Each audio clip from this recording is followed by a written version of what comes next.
Morning बच्चों। आज हम अध्याय 10 बहुभुज पढ़ने वाले हैं। बहुभुज नाम से ही स्पष्ट है कि 3 या 3 से अधिक भुजाओं से बनी बंद आकृति को हम बहुभुज कहते हैं। जैसे मैंने ब्लैक बोर्ड में बनाया हुआ है, ये देखिए इसमें 3 भुजाएं हैं। इसका नाम आप लोग अच्छे से जानते हैं, क्या कहते हैं इसको? त्रिभुज।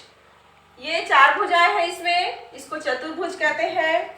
पंचभुज, षटभुज, सप्तभुज, अष्टभुज। इसमें कितनी भुजाएं हैं? 1 2 3 4 5 पंचभुज। मगर ये थोड़ा सा धसा हुआ है, ये भी पंचभुज है लेकिन उभरा हुआ है ना।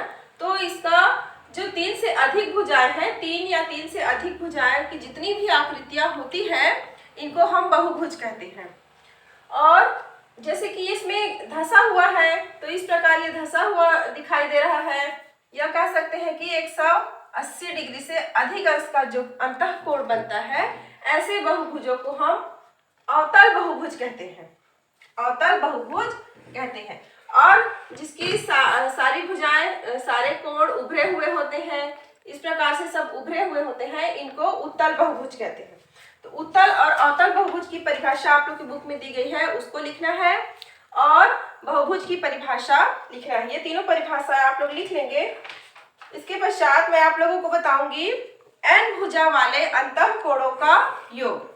n भुजा, n अर्थात भुजाओं की संख्या, इनके कोणों का योग कितना होता है, ये हम आगे पढ़ेंगे।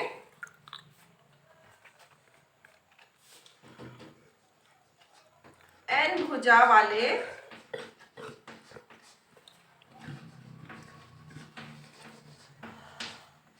बहुभुज के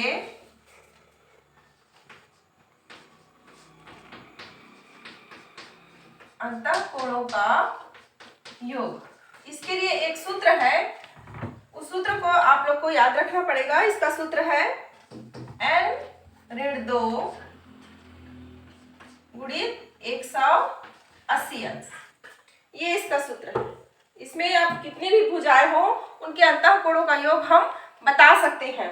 n का मतलब होता है भुजाओं की संख्या। यहाँ पर अगर हम 3 भुजाओं वाले त्रिभुज का, आप लोग जानते हैं अंतःकोणों का योग 180 अंश होता है।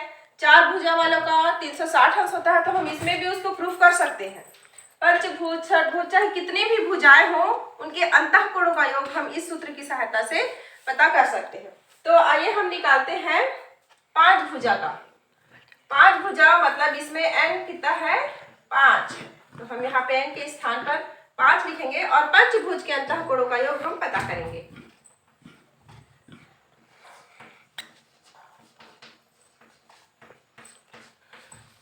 पंचभुज के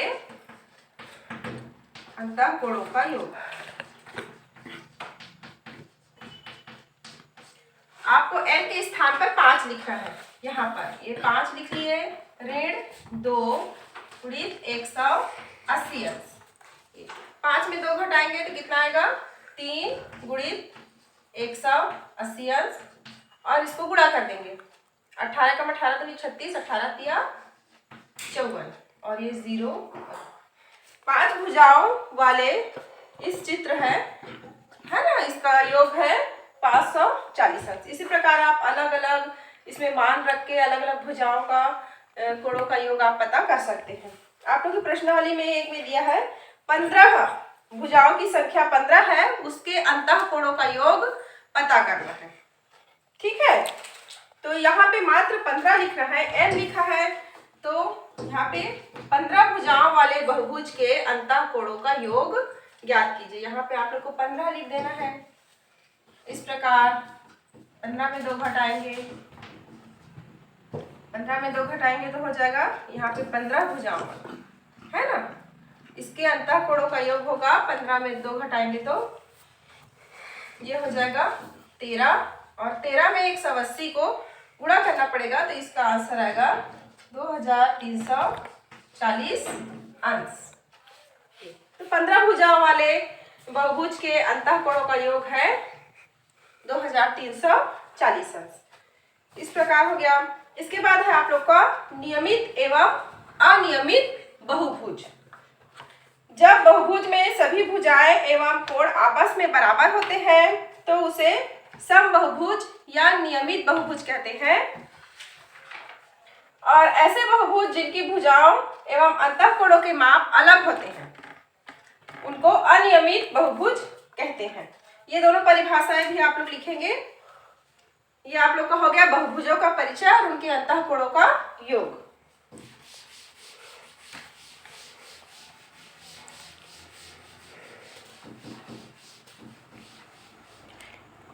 इसके पश्चात हम लोग ऐसे सवाल बनाएंगे कि जैसे हमारे पास चतुर्भुज है, उसके कोई भी एक कोण का मान अगर दिया हो तो हमको बाकी के कोणों का मान कैसे पता करना है वो मैं भी आप लोग को समझाने वाली हूँ। आगे के प्रश्नावलियों में ऐसे ही प्रश्न दिए गए हैं जो आप लोगों को बनाने हैं। ध्यान से देखिएगा आप लोग। प्रश्नावली से आप लोग को प्रश्न बता रही हूँ मैं।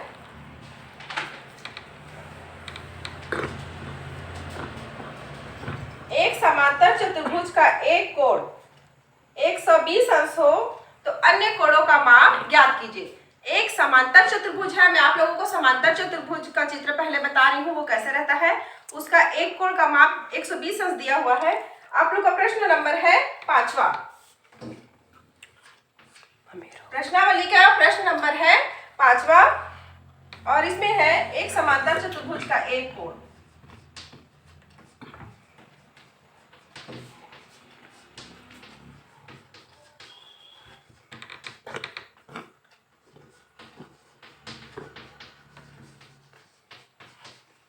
एक कोण 120 अंश है तो शेष कोणों का माप ज्ञात कीजिए।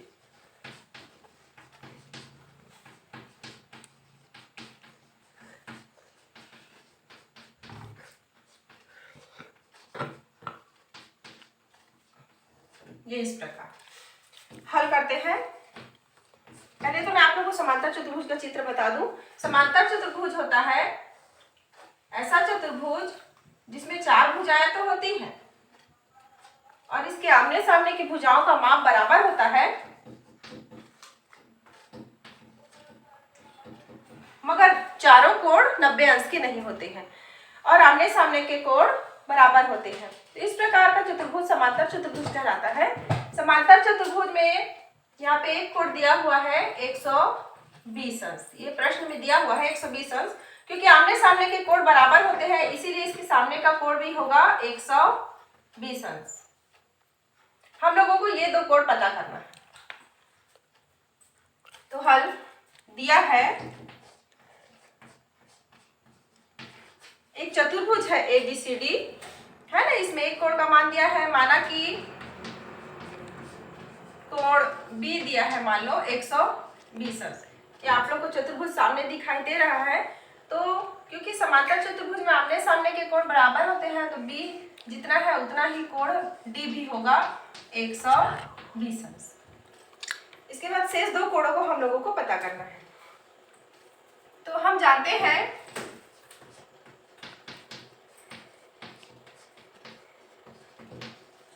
कि चतुर्भुज के चारों कोणों का योग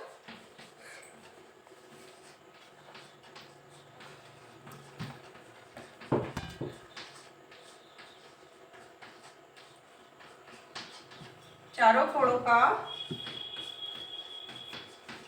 योग 360 अंश होता है। ये हम जानते हैं, पहले से आप लोग जानते हैं कि चतुर्भुज के चारों कोण 360 अंश के होते हैं, त्रिभुज के तीनों कोण 180 अंश के होते हैं, पंचभुज का हम सभी भुजाओं का हम निकाल सकते हैं। तो इस प्रकार अब इस पे हम समीकरण बनाते हैं इसका। ये चतुर्भुज के चारों कोण का माप हम लिख देते हैं ABCD। इस प्रकार ये हमारे पास 4 कोण हैं, कोण A, कोण B, कोण C और कोण D बराबर 360 अंश। ये आप लोग को ऊपर में मैं बता दी हूँ कि चतुर्भुज के चारों कोणों का योग 360 अंश होता है। इतना लिखने के बाद हम लोग यहाँ पे जो जो मान हमको पता है वो हम लिख लेंगे। हमको ये पता है कि आमने सामने के कोण बराबर होते हैं तो इनको हम x मान लिखते हैं। तो यहाँ पे A का मान हम लिख दिए x प्लस B का A का मान लिख दिए x अंश, B का लिख दिए 120, C का भी x और D का लिख दिए 120। बराबर 360 अंश। इसके बाद 120 और 120 को जोड़ेंगे और x और x को जोड़ेंगे। तो x और x को जोड़ने पर हो जाएगा 2x धन 120 और 120 हो जाएगा 240 अंश बराबर ये 360 लिख लेंगे और शांतर कर देंगे। तो वही 2x, जैसे समीकरण हल करते हैं वैसे ही 360 अंश ऋण 240।